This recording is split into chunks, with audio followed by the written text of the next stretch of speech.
Susanna, the woman who trusted Yah. From the book of Susanna, found in the Apocrypha. When Israel was in captivity in the land of Babylon, there lived a woman named Susanna. Her husband, Joachim, was very rich and had a beautiful garden with lots of flowers and trees, with a fountain in its midst. The man Joachim and his wife were both righteous people. The man was especially honorable, more so than others. He was so well regarded that people from all around would come and keep company with him. Two men who were elders and judges of Israel especially liked to keep company at the man's house. But the men were wicked elders over Israel, that it was written wickedness came from Babylon from ancient judges.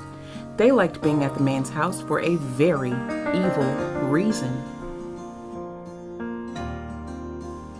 They both desired to have the man's wife, Susanna.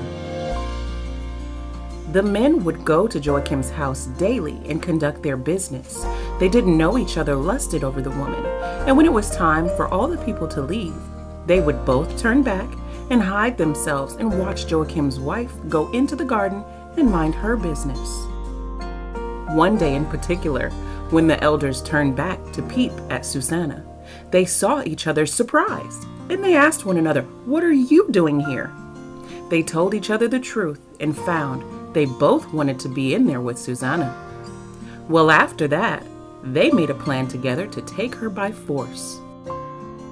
The day came when those two men found Susanna by herself in the garden, and they ran up to her and said, "Behold, the garden doors are shut that no man can see us, and we are in love with you. Therefore, consent unto us, and lie with us. If you will not, we will bear false witness against you that a young man was here with you, and that's why you sent your maids away from you." Susanna was trapped. She sighed and said, "What am I to do? If I listen to you, I am a dead woman. And if I don't, you will hurt me yourselves. It is better for me to fall into your hands and not do it, than to sin in the sight of Yah." So she cried with a loud voice, and the two elders cried out against her also. The one ran and opened the garden door. So when the servants of the house heard the cry in the garden, they rushed in at the private door to see what was done unto her. The elder men told the story to the servants of the house, and then to her husband, and all the assembly that came to Joachim's house the next day. So she was brought before the assembly to be judged for the crime of adultery. Never before had Susanna been accused of such a thing. She was hurt. Her family and friends wept with her as she stood before those men who wanted her dead.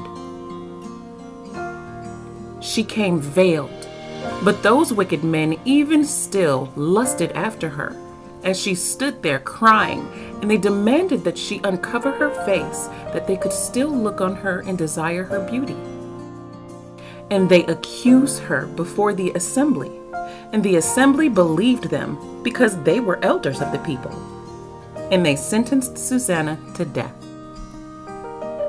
But Susanna trusted Yah, and she cried out with a loud voice and said, "O everlasting Yah, that knows the secrets and knows all things before they be, you know that they have borne false witness against me, and behold, I must die, whereas I never did such things as these men have maliciously invented against me."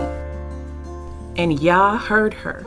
Therefore, when she was led to be put to death, the Most High raised up the Holy Spirit of a young youth, whose name was Daniel, who cried out with a loud voice, "I am clear from the blood of this woman."